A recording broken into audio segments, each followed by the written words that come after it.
So there is really no issue that better encompasses the totality of every problem in Canada's political landscape than the storm of circumstances that surrounds firearms in Canada. It combines government overreach, useless, incompetent politicians on all sides, wasteful spending, willful ignorance, intentional lying and dishonesty, rights and freedoms, voter manipulation, political theater, and constant comparisons and references to America. If there's one thing that underscores Canadian political discussion, it's America. So let's explain some basic level starting point information here as of, let's say April of 2020, and there's a reason we're going to pick that date, which I will explain later on. So in order to legally own and operate a firearm in Canada, it is required to apply for, get into, and pass a Canadian firearm safety course, which is usually a 2-day course comprehensively breaking down how to acts-prove a firearm, laws, responsibilities, all that stuff. Now, if you've ever been through one of these courses, you know what acts-prove is. It's basically acronyms for different safety processes of making sure that you are secure with a firearm. Once you have proof of completing the course, it can be sent to the Canadian Firearms Program, which is run by the Royal Canadian Mounted Police, who will perform a background check and investigation, then approve a possession and acquisition license for you. Once you have your PAL, that possession and acquisition license, then you can purchase non-restricted firearms. Non-restricted firearms is a big, vague, nebulous category of firearms, but all of them have to have a barrel length of over 18.5 inches and of course not be automatic or select fire as a base level criteria. Other than that, firearms in Canada are classified as prohibited, restricted, or non-restricted, nearly arbitrarily. There is not a lot of reason why, for example, an AR-15 is restricted, but an AR-10 tends to be non-restricted. Prohibited tends to be automatic weapons which no one can legally own, or grenade launchers. The clearest distinction between restricted and non-restricted is handguns in general. Handguns of any kind in Canada fall under the category of restricted. You cannot buy them with just a basic possession and acquisitions license.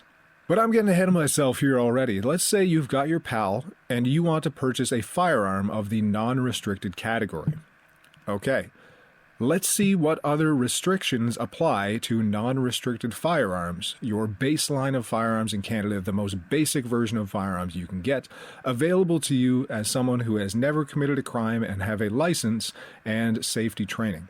Firstly, all firearms must be in a gun safe or with a trigger lock, safely stored, away from readily available ammunition. There's some legal arguing that can be done around this, but basically they need to be locked up and secured. If you're keeping one under your bed or something, you're likely committing the crime of improper storage of a firearm unless it's locked up or in a locked room with a trigger lock. This can make it iffy, but generally it's not just kind of legal. Transportation is the same. They need to be trigger locked in a locked vehicle. And of course, you cannot carry a firearm in public. The only exception is like maybe carrying it in a case out of the gun store to your car when you just got it. You cannot carry a firearm in public in Canada, open carry or concealed carry, although I'm not sure how you'll concealed carry a rifle with an 18.5-inch barrel or more than that, but in theory, you cannot concealed carry or open carry any of your firearms in Canada for any reason under any circumstances. Now on top of this, if you have a center-fire semi-automatic rifle, the magazines for that rifle are going to be pinned or crimped to a 5-round maximum capacity. Bolt action can legally have more, but any magazine that can be used in a semi-automatic weapon that uses center-fire ammunition is limited to 5 rounds, so not even standard capacity. You'll have a mag, and it will have a pin in it, or if it's metal, it'll be crimped in the middle to limit how many rounds can be put into it. The only acceptable uses of a firearm in Canada are hunting and sports shooting. If you ever say to anyone, especially a police officer, that you have one for self or home defense, it might get them taken away from you and your license revoked, and you will never get to have firearms again here in Canada, but we're going to get into that more deeply in a little bit. So you have some rifles or shotguns maybe, and you'll need to renew your possession and acquisition license occasionally. You have a criminal record check run on you daily by the Canadian Firearms Program, and your license can be rejected or revoked for any or no reason. Because it is a privilege to have one in Canada, the CFO, the Chief Firearms Officer of your province, can pull it without really any justifying cause, and judges will defer to them. So even if you don't ever commit a crime, your license can still be taken at the discretion of the CFO, your rifles will then be confiscated, and you'll never own any again. So what can possibly get your license pulled? Well, let's say you're in a metal band and you write violent lyrics, or you write horror stories or books that mention murder or violence, horror or suicide, and any of that material by some means gets around to the RCMP or the CFO, well, guess what? Your license might be pulled. You might get a letter in the mail telling you to get your medical records to them to see if you've had a mental diagnosis. This has happened, and these are just two cases I personally know of. So let's say you have some sort of mental health diagnosis. Your license may be pulled. Let's say you broke up with your girlfriend or divorced your wife in a messy way and she accuses you of something nasty and calls the police on you. Well, guess what? Your license, you can say goodbye to that. Someone doesn't like you and knows you have a rifle? Well, they might just tell the police you threatened them with it. And there it goes. There goes your license and all your firearms. Let's say you mention to someone you have a shotgun for home defense or even for shooting coyotes that are getting at your chickens or something. If that gets back to the police, your license might be gone. Now, for all of these, you can maybe get a lawyer to argue them at great personal cost to yourself and great public exposure, but judges will often just defer to the opinion of the Chief Firearms Officer because in Canada you have no property rights, let alone firearms rights. So I mentioned restricted firearms earlier, so let's check that aspect of this, because now you understand the basic level of firearms ownership I just explained with the acquisitions license and the non-restricteds. Let's look the next level up. So if you want to own a handgun, or an AR-15 in Canada, for example, or any other firearm classified as restricted, you will need your restricted possession and acquisitions license. For this, you'll need to go to another course, which is the Restricted Firearm Safety Training course, and then apply again for your RPAL. Then these processes will take months, by the way, which it does the first time around as well. It could be up to a year from the time you sign up for your course to the time you actually get your license. And then finally, if it's approved, you'll have your restricted license. So what's the limitations on your restricted firearms? Well, one, there are two places you are allowed to have restricted firearms: at an approved restricted firearms range or in your gun safe. And that is it. In order to transport these firearms between these only two places, you must first contact the police with notice to transport and get approval to transport on a certain day and time in a certain vehicle known to the police. Likewise, all of your restricted firearms must be registered with the police. So you might have non-restricted firearms. Those didn't need to be registered, although the record of them is probably going to be kept by retailers. For restricted firearms, the police will have a list of every one of them that you own. There was at a time a long gun registry, which thankfully was scrapped for all firearms, but that still exists for restricted firearms. So that's firearms ownership in Canada. There are about 2.5 million Canadians with licenses currently, and it should be noted the crime rate for Canadian firearms owners is less than the general population, and even less than police officers. They are the safest people in Canada, statistically. Gun crime in Canada is committed about 80% with firearms verifiably smuggled from the United States, and that's only the amount that can be verified as having come from there. Within that other 20% is lots with serial numbers filed off that can't be legally proven to have come from the States. You have more chance of being struck by lightning in Canada than you do of being shot by a PAL holder using one of their rifles. And I'm not making that up. I have done the math on it based on the government's own statistics. So there's 2.5 million PAL holders in Canada. 40 million people here in total, and guess what? The vast majority, like I would say 90%, including police and politicians, have no idea about any of the things I just explained.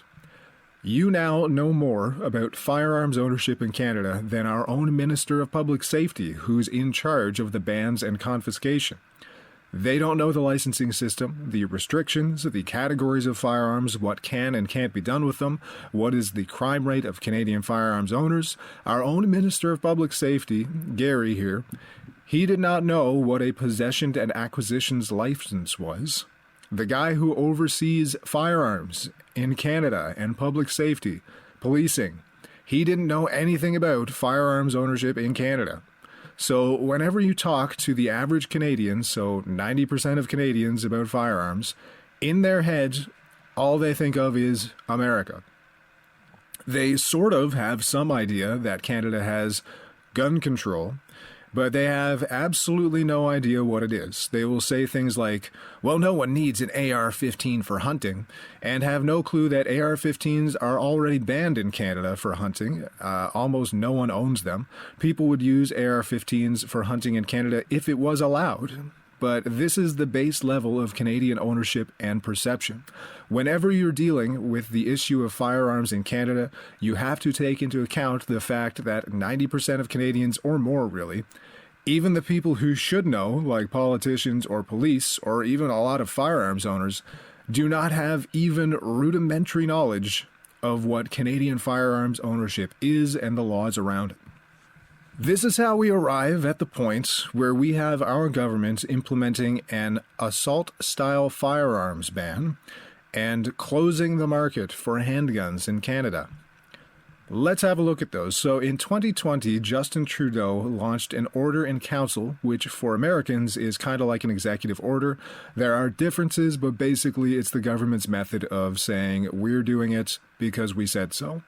This order in council shifted thousands and thousands of models of firearms from the non-restricted category we talked about to the prohibited category. So overnight, law-abiding Canadian citizen firearms owners with perfect criminal records were told that they were too dangerous to own these firearms because the government said these are weapons of war, too risky to be owned by citizens, and these firearms owners would be criminal if they did not hand them in.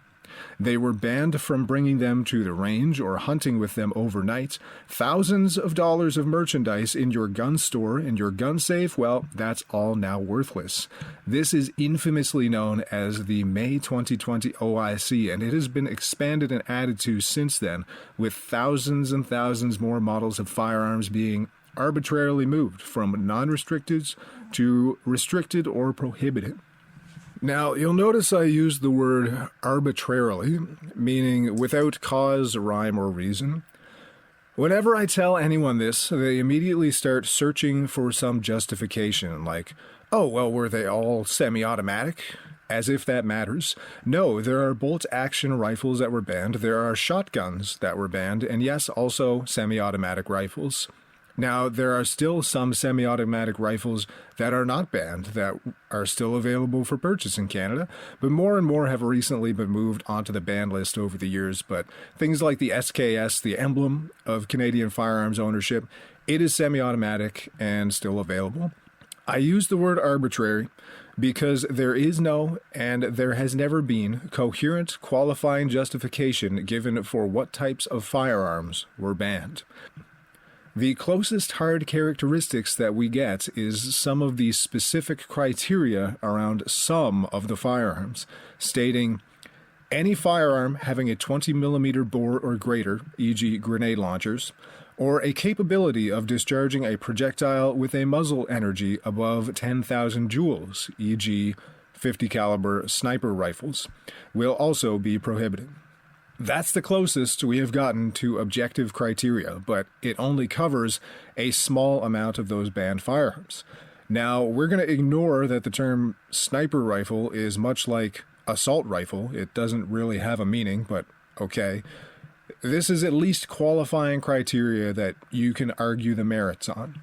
So this ban has been called infamously by the Liberal government an assault-style weapons ban, but there has been absolutely no coherent criteria given for what comprises an assault-style weapon. The rationale section of the ban states, the list prohibits assault-style firearms within the Canadian market that have semi-automatic action with sustained rapid-fire capability, including the AR-15 and its variants or modified versions of. So, okay, this is our definition of assault-style firearms. This is it, being semi-automatic, because that's kind of weird. There are a ton of firearms on the list that are not semi-automatic, and there are a ton of firearms also that were not banned that are semi-automatic. If semi-auto is the criteria, then why are there non-semi-auto weapons on the list, and why are there non-banned semi-automatic firearms? If that was the criteria for assault-style weapons, then you missed some, and you got a whole bunch that don't fit on the list too. There are shotguns banned, there are bolt-action rifles banned, there are wooden-stocked old varmint rifles banned, there are .22 caliber rifles banned, and I should note that many firearms owners I've spoken to do not realize all of this. I spoke to someone who did not realize that the Norinco M14, this old thing on screen right here, this is banned. He owns one, this is banned. There is an entire genre of firearms owners in Canada we affectionately refer to as FUDs, who also think no one needs an assault rifle and just have their bolt action and shotguns, maybe an SKS, and they don't realize they might have something on the list too, but they don't care because they got theirs, and they fall for this assault-style weapons thing even though they should probably know better, and they might have a bunch of guns that are on the list. Further, let's look into this rationale section. Let's see what they're trying to rationalize this with. It states, the regulations address gun violence and the threat to public safety posed by assault-style firearms. The term assault-style firearms is nowhere defined in the OIC, and we know that even if it was, firearms in general in Canada are not a threat to public safety other than illegally smuggled ones from the United States, as far as the stats show us, not those owned by licensed owners, and that's the only people that this ban affects. The Government of Canada recognizes that their inherent deadliness makes them unsuitable for civilian use. So many things we use as civilians are inherently deadly, meaning deadly in and of themselves, like knives or cars, or chainsaws, or the pool in your backyard. Yet they don't seem to be banned. In fact, a swimming pool is more in and of itself inherently deadly than a firearm, because a firearm requires someone to pull the trigger to make it deadly, but a pool needs no operation, you just have to fall in and not really be able to swim or hit your head. So the terms being used here are already bordering on nonsense. If we want to be literal, there's nothing inherently deadly about a firearm, because on its own, it just sits there. It requires a person to load it with ammunition, chamber a round, and pull the trigger while pointing it at another person. You know, words matter, especially used in lawmaking. Words are really important. As well, civilians, aka legal firearms owners, have been using these firearms for decades, numbering in the millions, and they largely haven't been deadly. We already went through that. 99% and more of licensed owners will never ever cause injury to another person with them accidentally or on purpose. So maybe they're not inherently deadly. The people using them are the ones that are deadly, and only the ones who seem to be smuggling them from the United States to use in some sort of gang crime. All of this stuff above is nonsense, and a serious threat to public safety given the degree to which they can increase the severity of mass shootings. Again, how many shootings in general in Canada are committed by PAL and RPAL holders? What is this game of switcheroo that we're playing here? Are we talking about American shootings? How many mass shootings is this going to prevent when they were already nearly non-existent among Canadian PAL holders and in Canada in general? So already it's mischaracterizing gun violence as some sort of prominent issue and insinuating that licensed Canadians are dangerous having them, since those are the only people who can legally own them to begin with and the only people that the ban will affect, and they only use them for hunting and sports shooting. Does it say anything else about this? Well, yes, they thought of that one, so let's see what they said. The prohibited firearms are tactical and or military-style firearms and are not reasonable for hunting or sport shooting. What is the definition of military style? Well, there is none. Are the bolt-action rifles or pump shotguns on the list military style? As far as I know, the military uses select-fire rifles that have full auto capability, and also I'm pretty sure that the military would never use a rifle with a magazine limited to 5 rounds. Imagine sending Canadian soldiers into war with a non-restricted or restricted rifle. They would have semi-automatic capability and 5 rounds to work with every magazine. Good luck with that. So what's the definition of military style, and how do all the firearms banned conform to it? Well, they don't.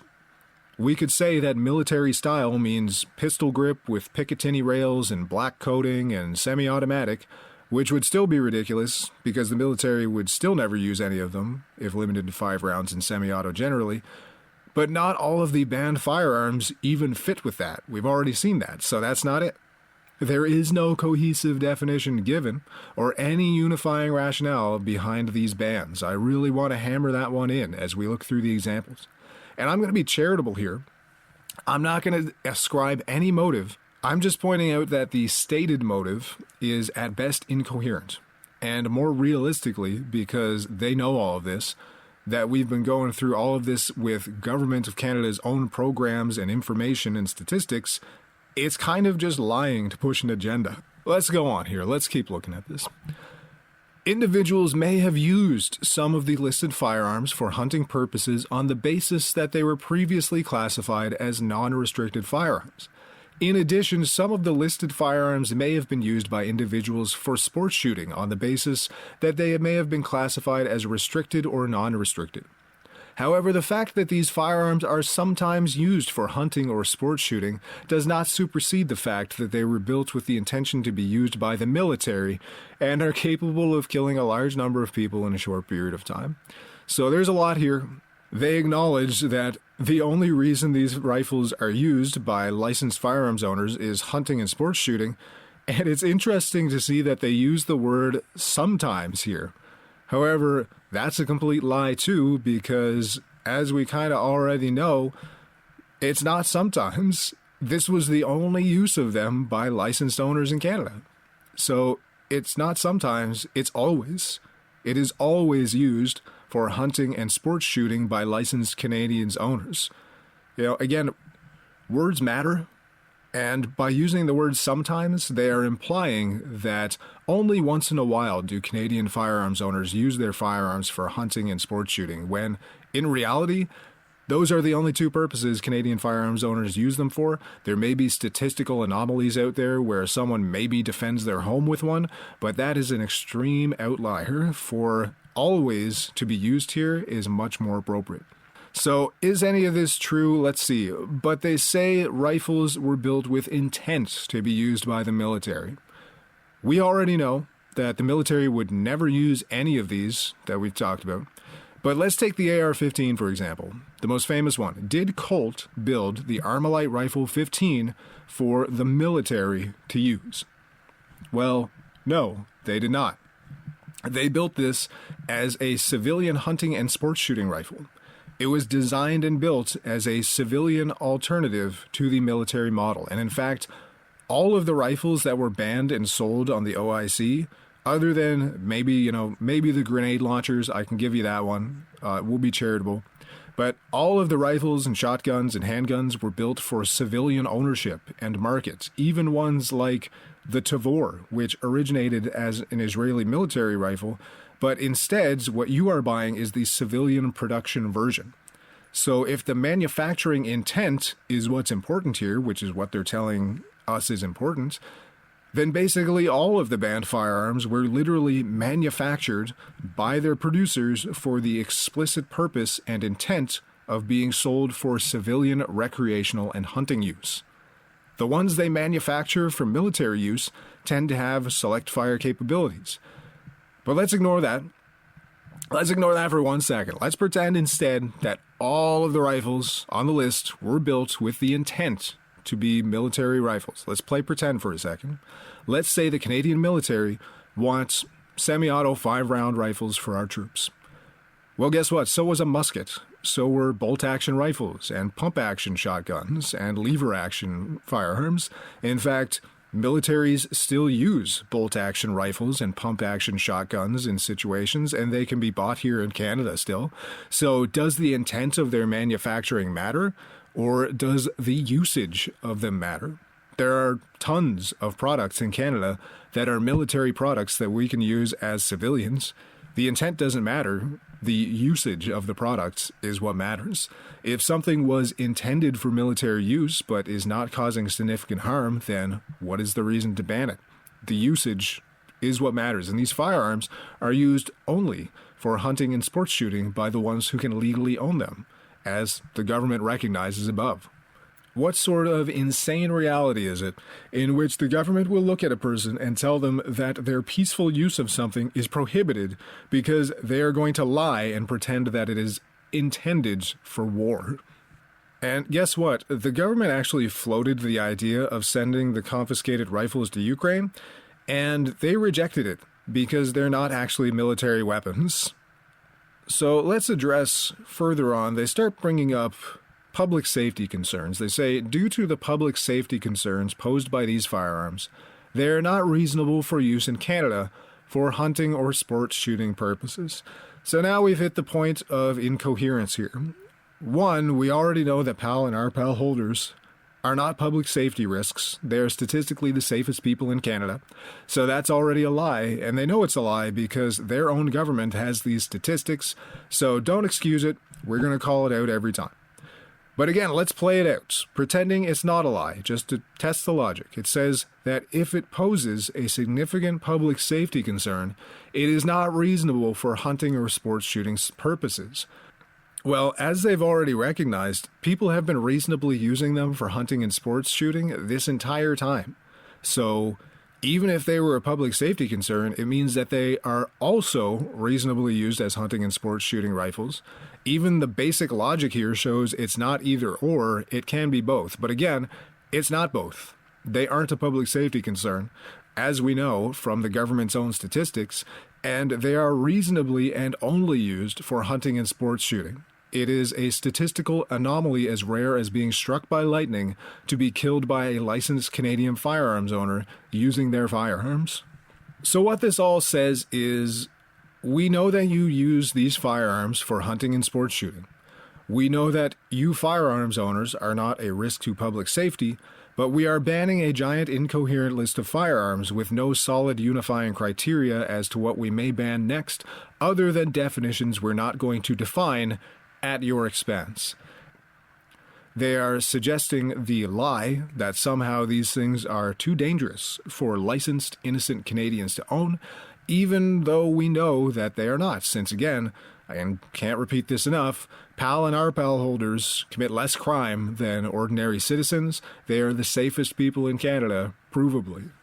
So this is the second lie that these bans have been predicated upon, which allows the governments to put an image in people's heads of what is being banned. When the average Canadian hears the term assault-style weapon, they think of some scary-looking military gun with laser sights and optics and a 30-round magazine, fully automatic, and the government knows this. They know that Canadians have no idea about firearms here in Canada or the availability of them, so they know they can tell this lie and get away with it. In reality, here's an example of one of these assault-style rifles here on the screen. Many such cases. So they know they can lie about what the bans are in order to scare Canadians into going along with it, and think it's a good idea because obviously no Canadians want an M60 on the streets, like it's Vietnam. But that's what they picture in their heads, not this. So this gets political points for the government because they create the illusion that they are making Canada safer, and also many comparisons are made to American gun violence and mass shootings while doing this because Canada can't breathe without being compared to America. Anytime in Canada that you want Canadians on your side, you just have to say, well, America allows this. You wouldn't want to be like America, would you? And 70% of Canadians right there would chop off their own legs if it meant not being like Americans. It is extremely easy and free manipulation points for any government to use thanks to the little brother complex we have here in Canada with America. So the government calls an assault-style weapons ban, despite the fact that assault weapons have been banned in Canada since the 70s, but no one really knows that, so they can kind of get away with this. I'm sure people will say, would the government really lie to me? And the answer is yes, they do it a lot, and this is what made me realize they're probably lying about a lot of things that I don't know too much about, but this is just one thing I have the knowledge to know that they're lying on. There is no punishment in Canadian Parliament for lying to Parliament. And fun enough, in America, if you lie to Congress, you can be charged. If it's found that you knowingly lied, you can be charged for lying in Congress. I would love to see that come to Parliament. It would completely overthrow, it would shake everything up in Parliament so much, it would change our politics drastically overnight. So many things would get so much better if people could just be charged for lying in Parliament. Now, I said above that all of this stuff around the OIC is the second lie that this is all being predicated upon. We're lumping all of the stuff that I just discussed with the rationale and the OIC stuff. That's all in one big lie. We can just kind of put it in its own category for the sake of simplicity. It's a bunch of lies all put together. So if that is the second lie, what was the first? Well, let's jump backwards. The first lie was actually even more insidious than the second one. The second lie is saying that it's an assault-style weapons ban and that it's predicated upon public safety. But the first lie, the even more evil one, is that this entire thing has been based on the idea that Canadian firearms owners themselves are dangerous, the cause of gun violence and mass shootings in Canada, and that's why the ban needs to happen. So how is this lie implemented? How is this justified? Well, the Liberals and Trudeau ran on gun control reforms since 2015, and there were some big damaging things like Bill C-71 in 2019, which would allow them to get around Parliament when doing bans and give even more ease to revoke a license. But the big lie to smear Canadian firearms owners, the first lie that all of this is based on, began in April of 2020 when a man who dressed up as an RCMP officer and decorated a former squad car drove around Nova Scotia shooting people with firearms he's had smuggled in from the United States for 14 hours, while the RCMP bumbled around, incapable, and in one officer's case, even unwilling to stop him. Now, as we've been through before, almost every shooting in Canada happens with guns from the States, but Trudeau used this incident as an opportunity to ram through these OIC bans they'd been brewing up for some time. They implied that Canadian licensed firearms owners presented a danger with their firearms by banning firearms from these licensed owners directly following this incident. This incident happened, I believe, in April, and in May, I believe not even a month later, they slammed this OIC down and these bans. It was not a licensed owner, again, who committed this mass shooting, but we're just deciding to ignore that. Then, a couple years later, his government banned the sale and transfer of handguns, essentially banning them from legal owners as well. Now, handguns, as we said before, were already effectively almost as banned as something can be. You could only legally have them with a restricted license, in a gun safe, or at the range. Obviously not in public, but again, facts don't matter here. Trudeau worked off of Canadians' idea of American gun violence, used this to ban licensed firearms owners from having handguns. He said the market for handguns in Canada is closed. Well, the legal market in Canada for handguns was already closed to a very small number of people who had RPALs and registered those handguns with the police. They accounted for statistically 0% of crime in Canada. It's really important to understand that. Legal handgun owners, the only people that this ban impacts, because the people smuggling them from the States to shoot each other on the streets obviously are not going to care about following the law. The only people this ban impacts are the people not committing the crimes or committing any violence with their firearms. Those are the only people that are now banned from owning handguns in Canada, and of course this ban does not affect all of the people, the criminals who are using smuggled handguns from America. That market is still completely open because this did nothing to close it. So currently we have a firearms ban that was forced through without going through Parliament, that affects millions of Canadians in a criminal way, that is built on a series of lies with incoherent attempts to rationalize that even they know are lies. The first being that Canadian licensed firearms owners use their firearms for violence. We know that that's a lie. The second being that only assault-style weapons are being banned. And also a third, that banning PAL holders from having certain types of firearms will somehow reduce gun violence in Canada, or that these guns are on the streets when these are people who are not committing gun violence and their guns are in the safes. They are in gun safes. It is literally said by ministers, "We're keeping these guns off the streets to keep Canadians safe." Well, these guns are not on the streets. They're in Grandpa's gun safe. The big question here that the Liberal government has never answered and has avoided addressing for 5 years is this. How does banning licensed, law-abiding gun owners, who by definition do not commit crimes, from owning their guns, prevent crime or gun violence? How does banning statistically near 0% of the source of gun crimes from having their guns affect gun crime in any way, when we know almost all guns used in the tiny amount of gun violence in Canada are illegally smuggled from the States? The ban only applies to and targets licensed firearms owners. It does not apply to illegal criminal owners, so how does it make Canada safer to remove firearms from the statistically safest people in Canada? This question has never been answered.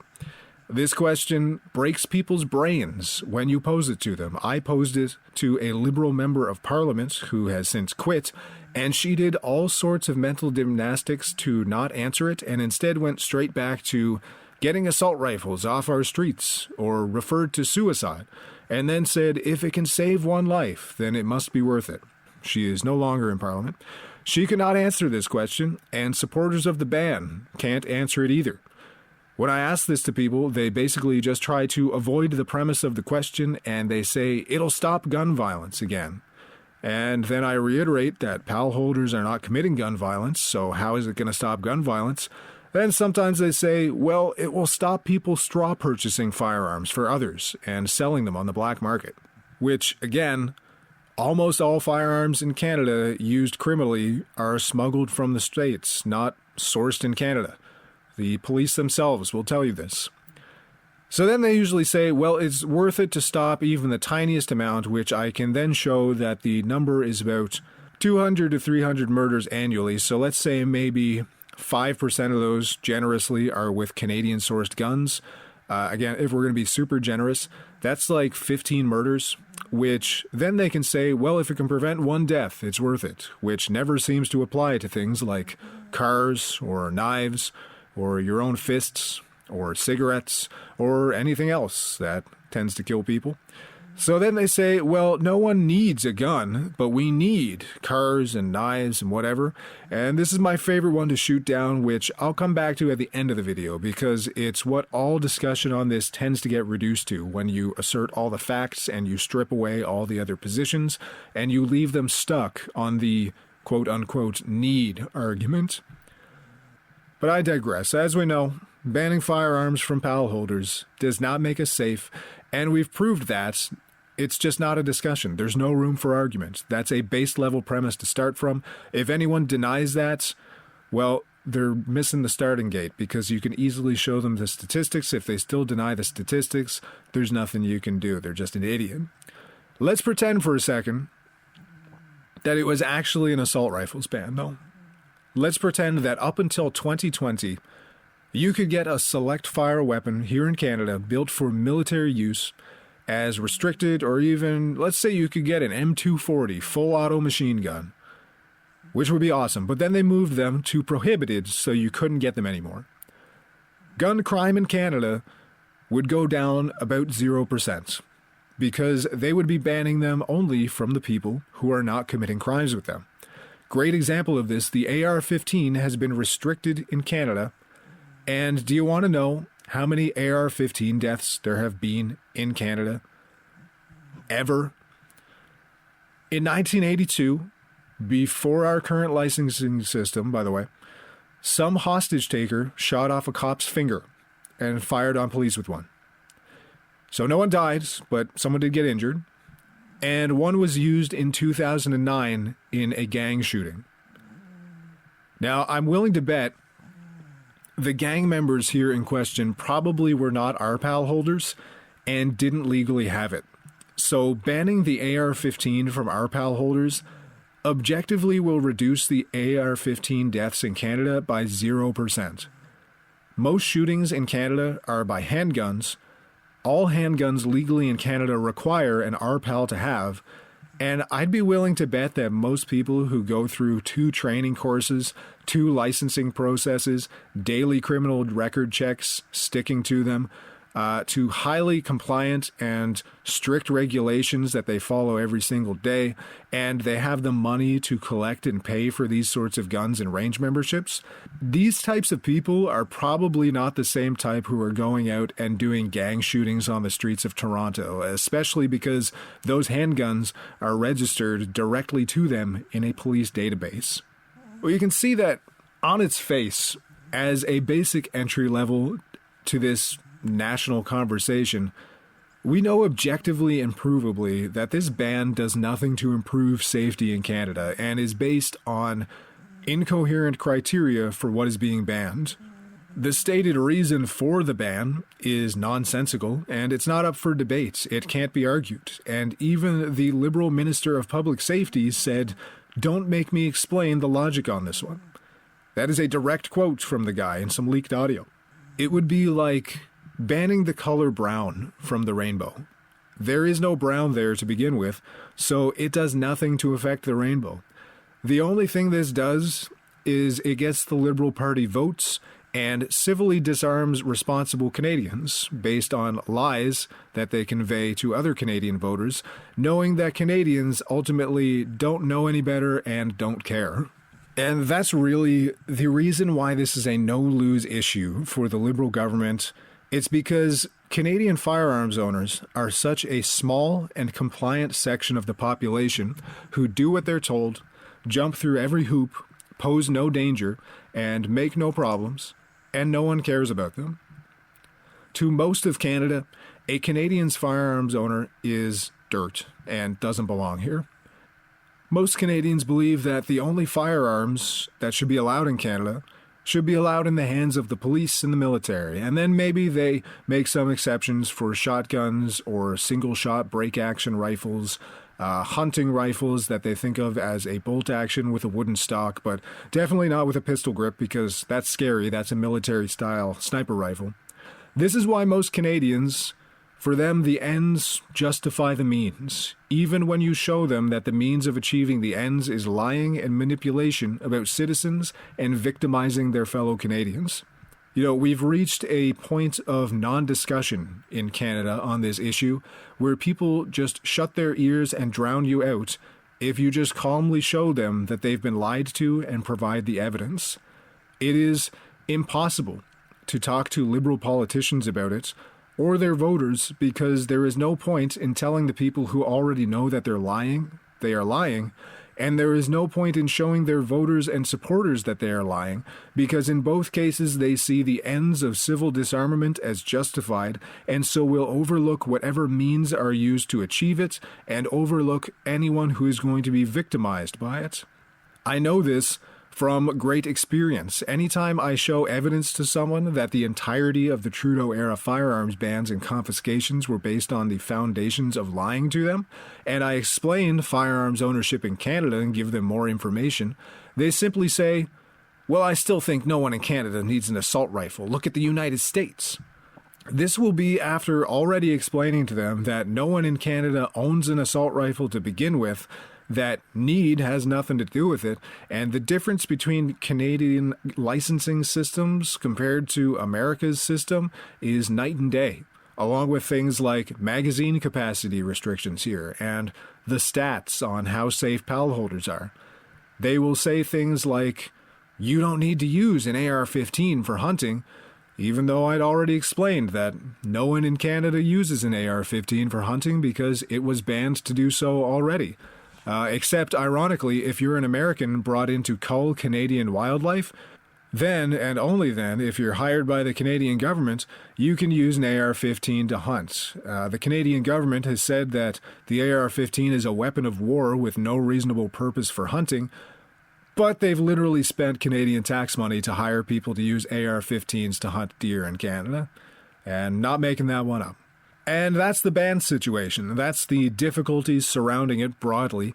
It is built on lies, verifiably and provably, and even when you demonstrate these lies to most Canadians, they will just say, well, I still think it's good to ban them, because they don't care about you, they don't care about what they believe and why. Oftentimes, they're just anti-American, and so because gun ownership is distinctly American, they are against it. Other times, even if you explain and go through all their misconceptions about firearms in Canada, they will just stick to them anyway, after all the reasons have been removed. This is why it's such a winning issue for the government right now. It gains them political points and voters while costing them absolutely nothing. And it's super easy to lie about, and no one cares that millions of Canadian citizens will be victimized by it as long as they get their way. But the ban situation, all of what we just talked about, is really just the beginning here. The initial bans were brought in 2020, but now it's 2025. Since 2020, there has been an amnesty period where you won't be charged for having illegal firearms, for having any of the newly prohibited firearms, and that amnesty has been extended and extended.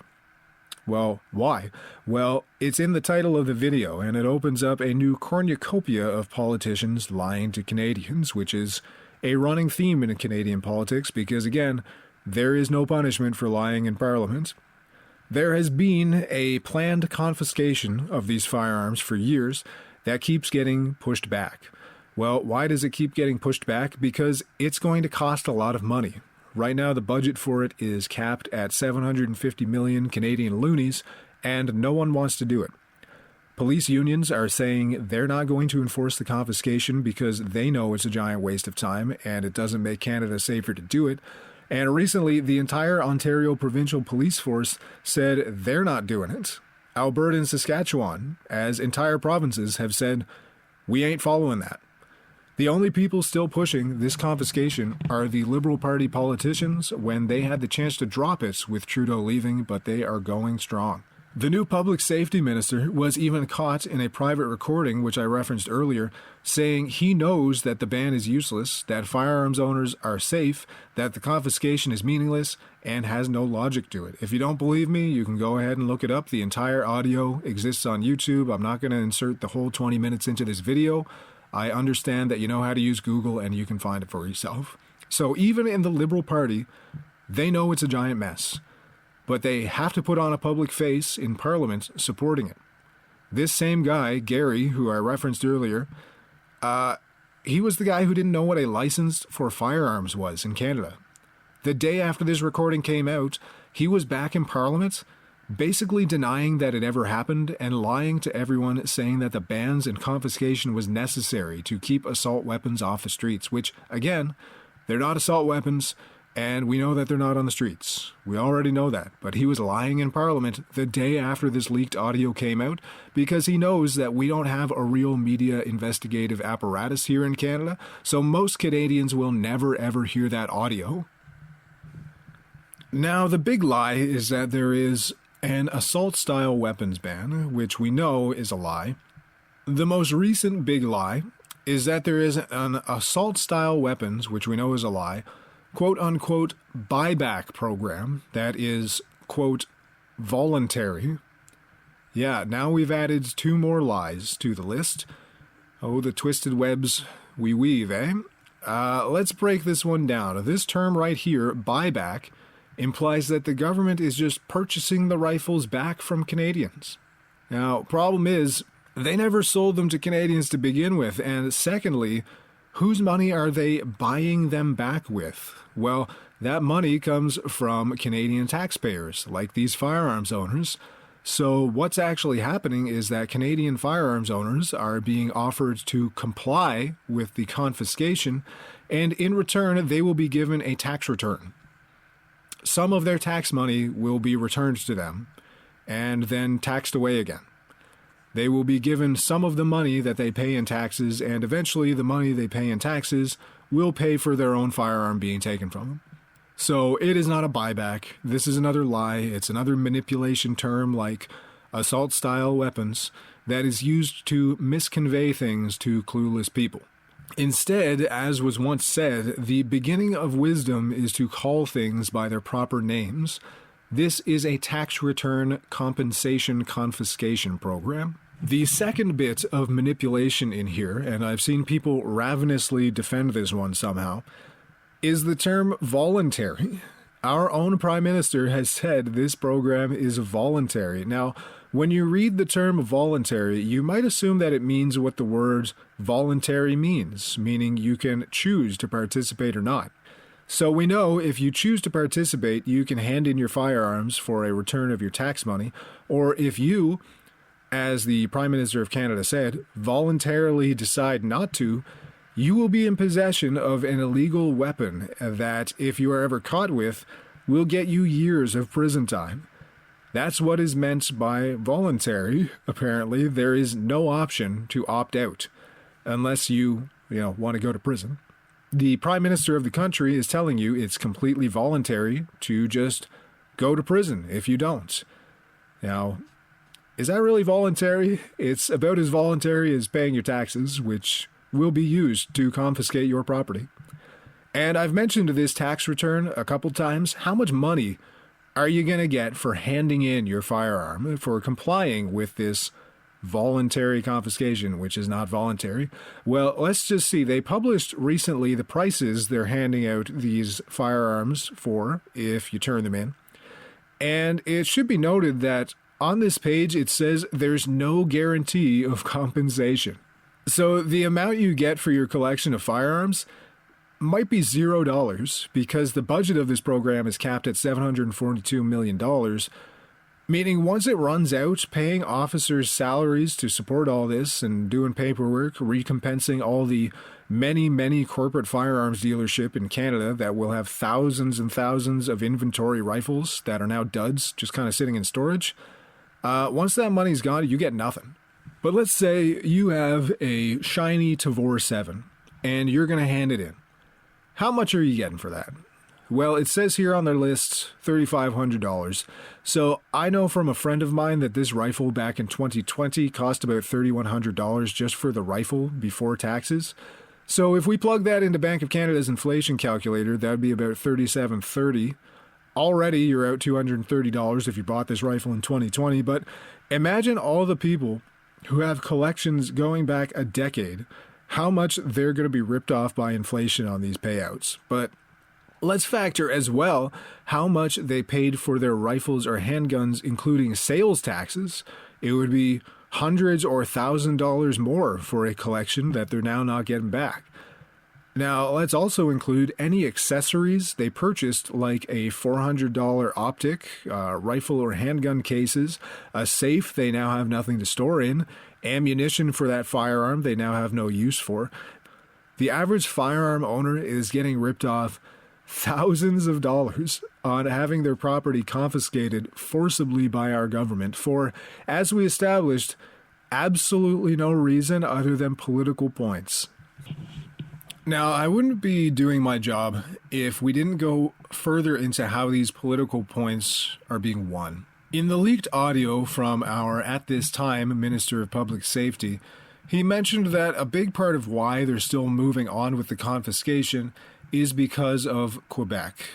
For people who don't know, Quebec is Canada's French province. It receives $13 billion of payments from other provinces annually, the most of any province by far, and it has an entire party in government devoted only to the interests of Quebec, called the Bloc Québécois. And it has threatened to leave Canada and separate despite needing Western Canada to fund its existence. So many great people there, but it's the subject of some political controversy in Canada and also the subject of much vote buying through equalization payment stuff and things like this ban. The reason why the ban specifically wins votes in Quebec is because in 1989, there was a mass shooting at École Polytechnique in Montreal, which killed 14 people, injured 14 more, and traumatized even more than that. And so in Montreal, especially guns are a big political issue. The perpetrator purchased a Ruger Mini 14 and went in specifically targeting women because he was mad that women get cheaper car insurance, among other things. That's literally stated in his suicide letter / manifesto that he wrote. Probably the stupidest reason to kill people I've ever heard. A truly pathetic person. And a few years later, Canada's licensing system that I described above was implemented. So guns in Quebec are a very hot political issue. And perhaps most significantly, Natalie Provost, a survivor of the shooting, is a Liberal Party member, a member of Parliament.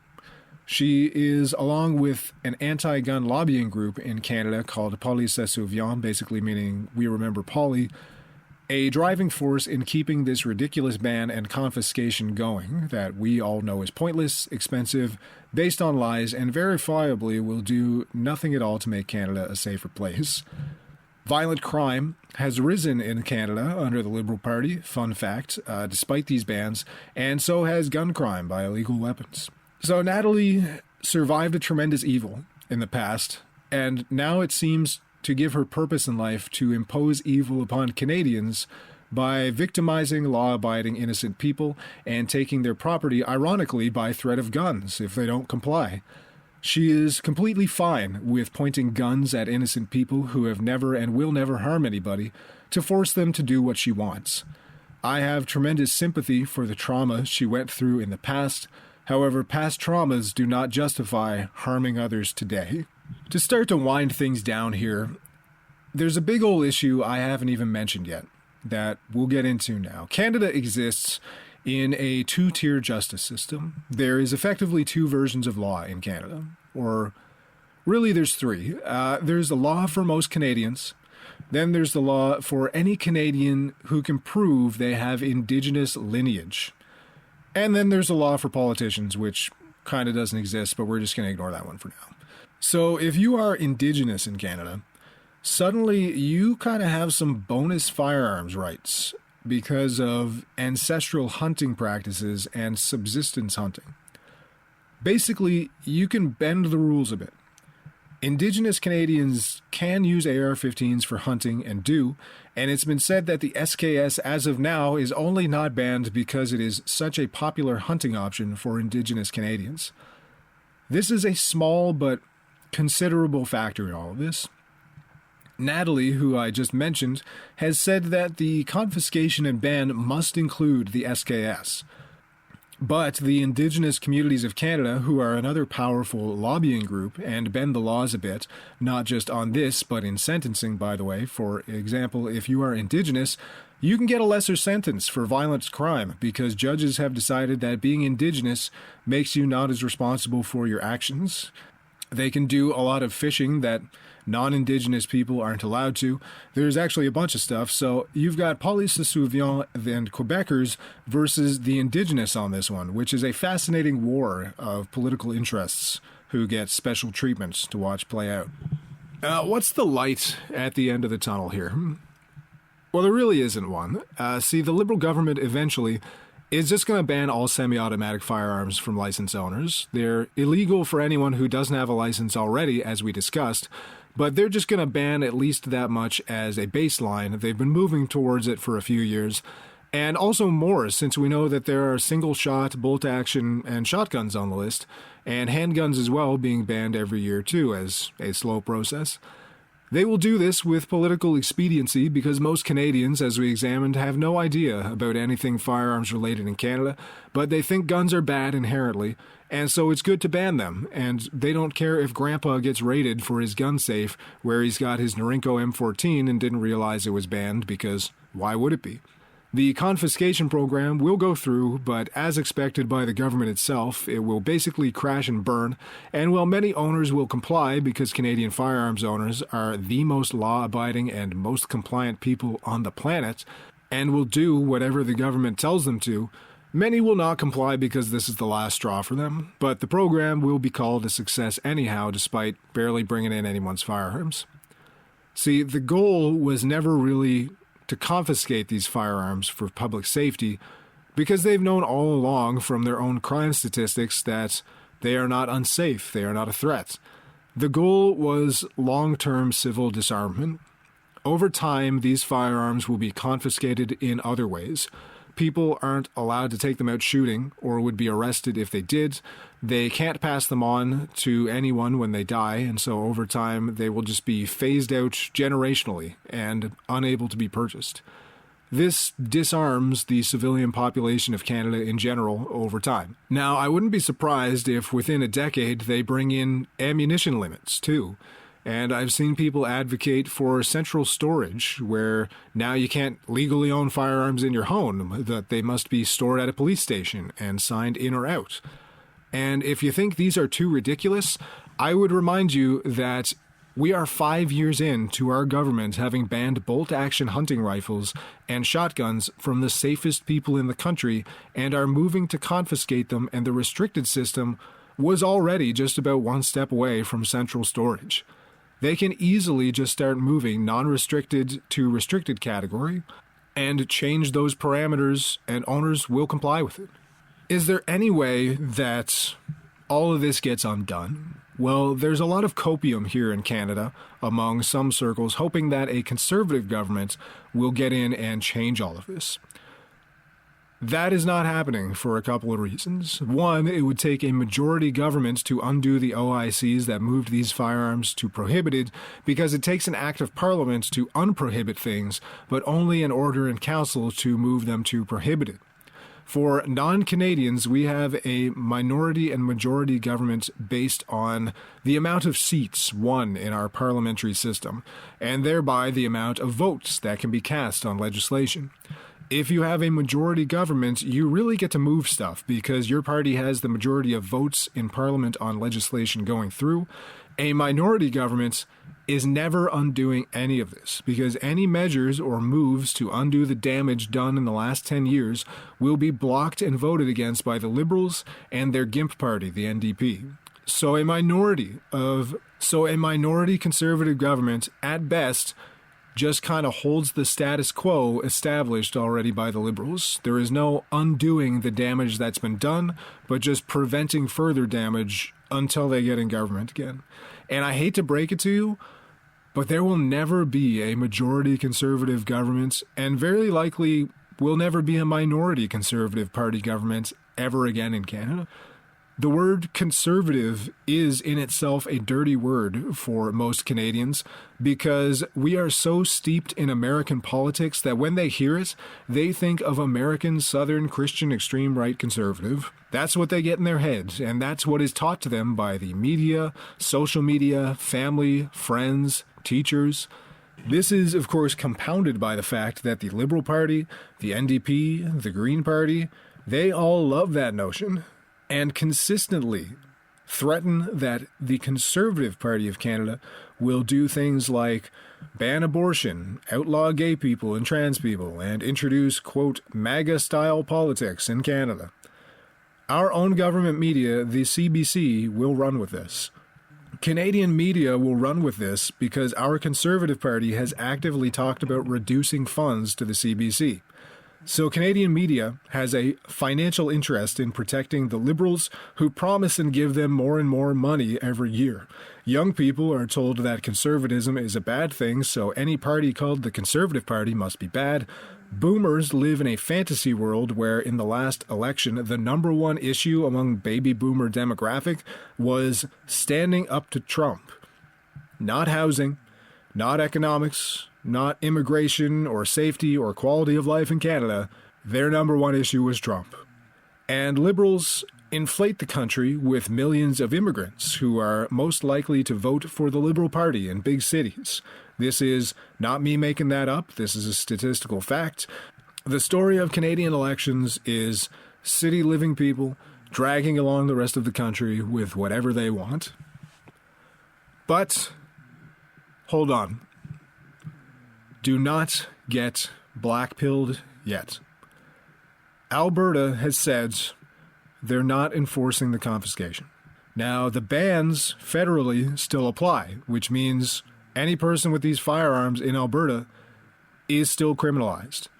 But they have talked about setting up their own licensing system. They've even talked, for many reasons, about leaving Canada. So if you're a Canadian firearms owner, you should be moving to Alberta. And Alberta needs to start saying no to the federal government, as the rest of the prairies, aka the providers, should as well, because Canada financially runs on the prairie provinces when it comes to keeping the others running. Now, what are the chances that Alberta leaves Canada? Well, they're going up, but they're still basically zero. So thank you for sitting with me for this big, long advertisement for moving to Alberta. Really, it'd be even better to just move to the US, but that's a long and complicated process, and you really shouldn't have to. But much of the country here in Canada hates you. That's sort of what you should take from this. If you're a firearms owner in Canada, the majority of the country does not think like you, literally thinks even that you don't belong here, and will happily cheer, clap, and support armed men showing up to your house, pointing a gun in your face, and taking your property from you. They don't hate guns. They love when guns are used for their goals. They just hate you. They will say, move to America if you love guns so much. No one needs an assault rifle.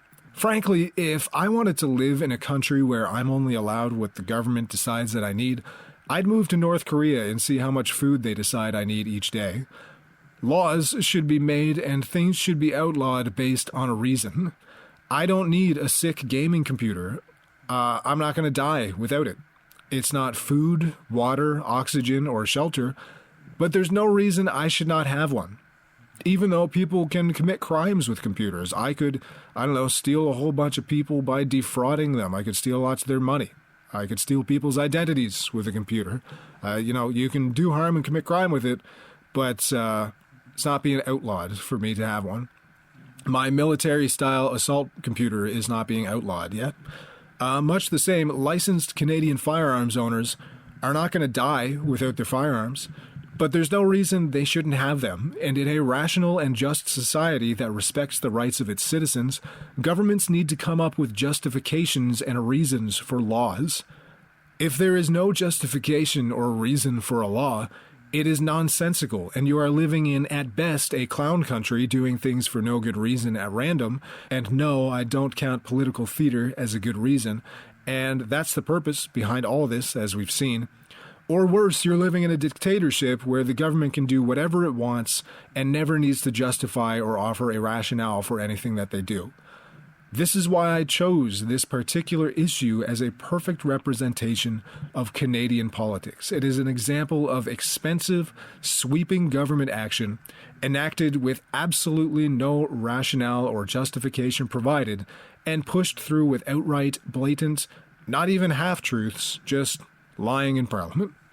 And as a final note, one of the most common things you will hear if you expose the truth of this or argue against it is people will ask you, well, are you a gun owner?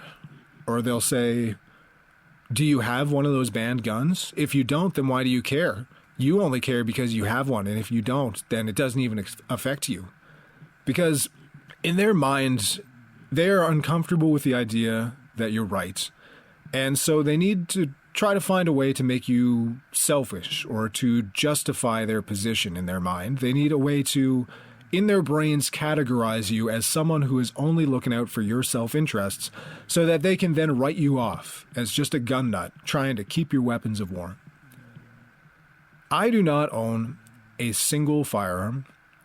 All of this has no direct benefit or impact to me, The only thing that this impacts me on is watching the government that runs my country victimize its own citizens openly for political reasons by their own admission, which is why any rational Canadian should be opposed to this.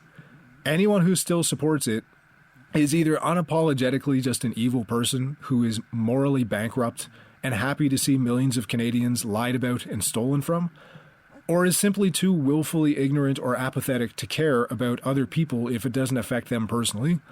Believe me, eventually it will.